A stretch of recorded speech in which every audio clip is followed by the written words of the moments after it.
So before we get into the vibes, currently I'm sitting at like 300 and some subscribers. And I've been checking my analytics lately. It's a little section that say returning viewers. Guess how many it is? Like 700 something. Come on, now I know it's not that many of y'all coming over here sneaking and geeking. Yeah, I might as well hit that subscribe button. Come join the squad, man. But in the meantime, man, let's get into these vibes. Something I really don't get, and I'm sorry, y'all are gonna come for me in this, but I don't understand how women are supposed to be the helpmate to men. Hear me out, right? What do y'all need help with? No, like seriously, you are a human being, so that means you can cook, clean, and do everything on your own. Like, you don't need me to cook for you. You don't need me to clean your house. The way y'all talk, y'all don't even need us to help you take care of the kids. Y'all can do it better than us, right? So the only thing you need a woman to help you with is to have a baby. But the thing is, right, y'all want to make that 50-50, but your contribution to having a baby is scientifically only 0.02% because it takes you about 8 minutes or less to have a baby, and it takes a woman 9 months. So, like, what are we helping you with? Because it makes sense if y'all was to be helping us. I mean, we're smaller, we can't do as much, and then there's going to be a 9-month period where we're out of commission. I'm confused. Yeah, I feel like this is such a disingenuous question to ask. Like, it's low-key kind of ignorant as well. Just whole vibe is giving me like deviant vibes. For her to make certain statements like she's trying to put dudes under the umbrella, like we're supposed to be like, oh, I don't need no female. What I need the help of a female for? I got this under control. I can do this all by myself. No, that don't even sound right coming from a dude mouth. But with that being said, yes, a dude can utilize the help of a female in so many different ways. From an emotional aspect, from a perspective aspect, even from a strength aspect, because a female holds strength in different categories that a man can't even endure. So yeah, man, of course a man can utilize the help of a female. Even as far as representation. If this female representing me and I'm representing her, vice versa. In the absence of either one of us, we got to be able to hold each other down. A man need help with that. I can't be in two places at one time, especially if we trying to build a legacy. I don't know, but I just feel like this question that she asked is just so disingenuous. Like she should really think about what she asked, or I don't know, but somebody help her, man. So he came home and he was like, babe, I lost my job. I'm like, all right, cool. So a month later, like it was time for the bills or whatever, and I'm like, the bills due, babe, or whatever. And he was like, okay, I'm not working. And I'm just, in a month, like, it's all kind of hustles. You could have been doing something or whatever. So I told him, I said, look, if I pay these bills, are you going to pay me the money back? This man had the nerve to tell me, why should I pay my wife back for paying our bills? I told this man from day one, my money is my money and his money is our money. Why should I spend my money paying the bills? Like, no, he should have paid me back. So that's when I decided, like, I can't be with this man no more. So I had text his homeboy. Like, we all cool. I text his homeboy or whatever. We went together. I met up with him. And we was chilling, we was drinking or whatever. And I started venting, like I started getting emotional. One thing led to the next. I did not purposely mean to do what I did with his friend. But things happen. Like, y'all understand what I'm going through. So, his friend ended up giving me some money or whatever. And he was like, babe, look, don't worry about it. Handle whatever you got to handle. Like, his friend was every single thing I desire in a man. Like, everything I desire in a man. And, ain't nobody trying to hear my side. Ain't nobody trying to hear me out and what I went through. Like, that's not okay. That's not cool. You made a promise to me and you broke that promise. How am I wrong if I told him who I was and he didn't stick to what he agreed to? Like, that's not love. If you love me, you gonna pay them bills. You gonna do what you told me you was gonna do as a man. All boy is he get money. He get money. You know what I'm saying? Like, it's just too much. All these, like, everybody coming for me and stuff like that, and it's not okay. It's not okay. It's not. All right. I do feel like she wrong for leaving a marriage because, that's supposed to be for better or for worse. But it's clear to see what type of female this lady is. I gotta put most of the blame on a dude for not having no type of discernment and moving forward into a marriage with somebody like this. Like, clearly she has a selfish intent, only caring about her financial gain. She doesn't look at it from a relationship dynamic or a relationship perspective. So how can you move forward, especially into a marriage, knowing the type of person this is and how adamant she is about her morals and expecting her to be something different down the line? I gotta put the blame on Buddy for not having discernment. So you married? I'm going through a divorce. What happened with that?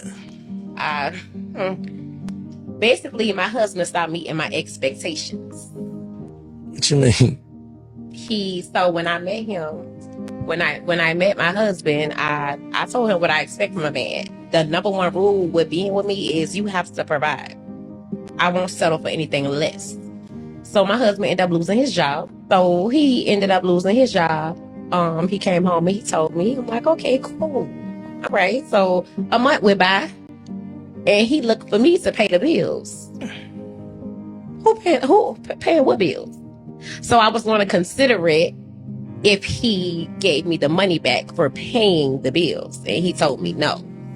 He felt like he shouldn't have to do that. What do you mean? When I told you, as a man, I expect you to provide. Under no circumstances will I ever touch bills as long as I got a husband. None. If you can hear. He probably happy you gone, though. I'm sure he missed me. A headache? That would be a headache for me. Like, I know I just lost my job. What if he lied? Niggas do that. Like, I just lost my job, baby, to test. But what is he doing now?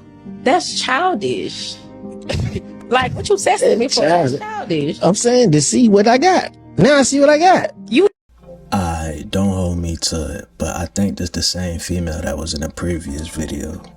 But now that I'm looking at this video, Buddy did make a good point. I think her husband really trying to escape this marriage because I don't think no dude would want to be locked down with a female like her. Like, he probably really just did test her to see, like, just the principle of, like, if I really needed you, would you hold me down? And clearly she is not the type of female to hold you down, especially in a marriage, man. Who want to be locked up or tied down with that forever? Did you tell yourself to not actually divorce? Not at that moment, no. Like at that moment, no, I would not. I would, if it was me talking to me in that moment, I'd be like, no, don't do this. Do you see how you're reacting to this? Like, you're so emotional. I can tell you don't have peace about this. Like, I know that this is not where you're supposed to be right now. Yeah. Like, you give it time, be more patient, like, wait till the dust settles. I definitely would have told me in that moment, no. Got it. Lawyers, court systems win in this. No, families don't win in divorce. Yeah. I've heard that before. Lawyers win. They win. We families don't win. You don't win when a family is broken apart. I think Jay-Z said this. He's like, nobody wins when the family feuds. Yeah. Nobody wins. It's not a situation where somebody is a winner. But you basically, when you get lawyers involved, and there was a therapist I was speaking to, both me and him, a marital therapist at the time, that when I told him my decision, he was like, when you get lawyers involved, it gets ugly. He told me that. And, I didn't even realize, I don't think I even realized how ugly it would get. Well, I can't say I'm happy that she did reflect and holding herself accountable, but the sad news is that it's just a little too late. Like somebody telling you the stove hot, don't touch it, but she just had to touch it to see how hot it was. Now look at her. You're her boyfriend and I'm her best friend. And I feel like until you put a ring on it, and you play her husband and her best friend, I'm gonna be her best friend. That's to be here and be supportive. Okay. See, And- listen to me. You at the point where you just gonna say, okay.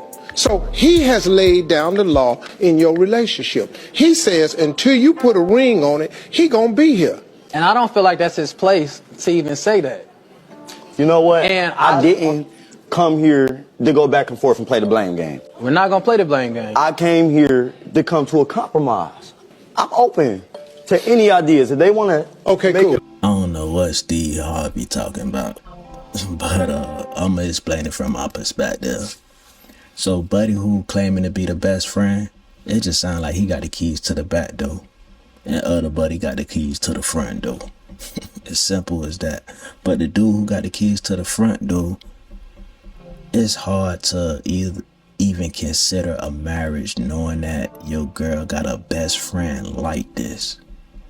Like, if she was really solid, this wouldn't be going on for him to be talking so confident about, oh, me being a best friend until you get married. What? Like, nah, bro, that dynamic don't sound right. But yeah, man, he can talk like that. He got the keys to the back door. He can come in anytime he want. It's Danielle, and I'm 35. Danielle, what do you do? I work at Human Resources. Okay, and why did you end up popping your balloon? Honestly, it's because he's the police. Oh, okay. So apart from him being a police officer, he is someone that is your type? Yeah, I mean, I don't necessarily go off of like looks per se. So if we had a conversation, maybe. Okay, But all right. he's the police. So. Okay, Alistair, I know you said everyone's beautiful, but is she someone that's your type? If you saw her out, you'd approach her? Yes, I will approach her. Okay, and how we see this police thing is taking you out. Like, is that ever a problem when it comes to dating? I know law enforcement is a very, skeptical career to be in. Yeah. I respect everyone. I joined this career because this was a calling for me. Yeah. And I like what I do. Okay, good. I'm a protector. So if you need someone to protect you, I'm someone to protect you. Period. All right, let's go back this way. We did get a pop. If we can have your name and age. Caprice, 32. Okay, and Caprice, what do you do? I am a certified Christian life coach. Okay, and now why did you end up popping your balloon? Just initially, just wasn't enough bass in your voice. Sorry. Okay. Okay. Alistair, I feel like I know what you're about to say, but you approach her if you see her out? I'm respectable to everyone. I give everyone a chance to get to know you, sit down, have a conversation, let you know my goals in life, and ask you your goals in life. And if we do match, take it further from there. All right. Did I get everyone back here? Oh, okay. We do have one more pop balloon back here. If we can have your name and age. My name is Lexi, and I'm 27. Okay. Lexi, what do you do? I am a full-time biomedical science student and a birth doula. Nice. Okay, and now why did you end up popping your balloon? Well, unlike everybody else, like the police thing didn't really bother me, but like as I like kind of walked, it was like kind of like the haircut in the back is like not fully cut, and then the chapped lips. Yeah, Okay. it's kind of a thing for me. So yeah, Got it. Okay. Alistair? We all already know your lines by now. I'm respectable to criticism. That's who I am as a person. I'm from Trinidad and Tobago. I'm from the Caribbean, so we're used to criticism.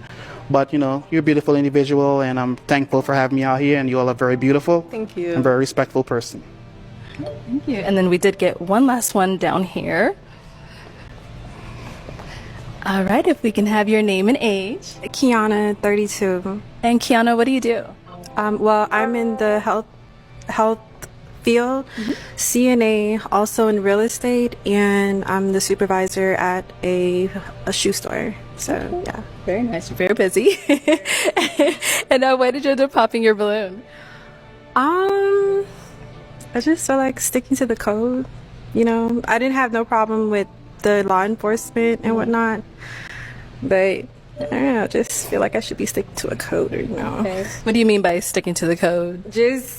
That's honestly like, I just felt like everybody kind of reminded me and whatnot. So yeah, that's just life. So. Sorry, I'm a little confused. Reminded you of what? No, because I'm just mentioning about him being in law enforcement, and so I just felt, although I don't see it as a problem, there's always been a history behind it. So I just would just follow that.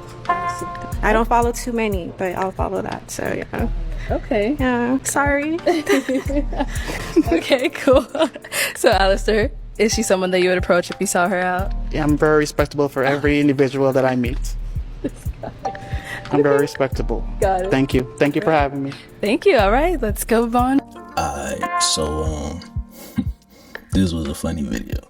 But I understand the dynamics of giving respect. I understand where you're coming from with that. You know, I'm a respectable person. I look at it as, you know, you give what you want to receive. But that last lady, she did not give you no respect at all. So I don't feel like you should have gave her as much as respect as you did. Like, she straight up lied. Ain't no way you a CNA. Do you know what it takes to become a CNA? Then she said she got her real estate license. Okay. But you work at a shoe store as a manager? Nah, something not adding up. Like, make it make sense. And then if you can read body language, like her body tilted, like she couldn't even talk to you straight up. So already you could tell, like, she coming at you sideways, she lying, she on the fly making stuff up. Then said, oh, she's sticking to a code, and the lady asked her what code. She don't even know the code. Like, I don't know, at that point, it's just but so much respect that I can give a person when I see that they blatantly lying in my face like this. So ladies, if you get in a car with your boo and he just pull out a bag with $100,000 cash in and give it to you and say go shopping, what's the first store you going to? What's the first store you going to? And this the catch. You can only use it on shopping. You can only use it on shopping. So you can't use it to invest in no business. You can't use it to give nobody. You can only use it to go shopping. What's the first store you going to? Y'all, let me tell y'all what I did. I did spend $23,000 in Chanel in one day. I don't know how I did it, but I did it. When I got to the mall, I just felt like a little girl on Christmas waking up to a hell of Barbie dolls or something. I don't know. And Chanel really didn't. I bought purses, and then y'all know Christmas coming up, so I had to get my friend Ari a bag, cause we buying each other Chanel bags for Christmas, so had to get my sister a bag. But y'all, what would you spend your money on? And I didn't spend it in the whole day, and I didn't take the whole $100,000 to the mall me. But what the fuck would you spend your money on? What would you spend your money on? Don't get in my comments talking about, oh, I would have bought stock, I would have did this, Listen, I said shopping. What you buying? Fuck that. So I ain't mad, but I am tripping. If I give you $100,000, go shopping, and you can only spend it on shopping, cool, whatever, we're gonna abide by our rules and regulations. But you come back home with all this stuff and you ain't even think to give me a pair of socks.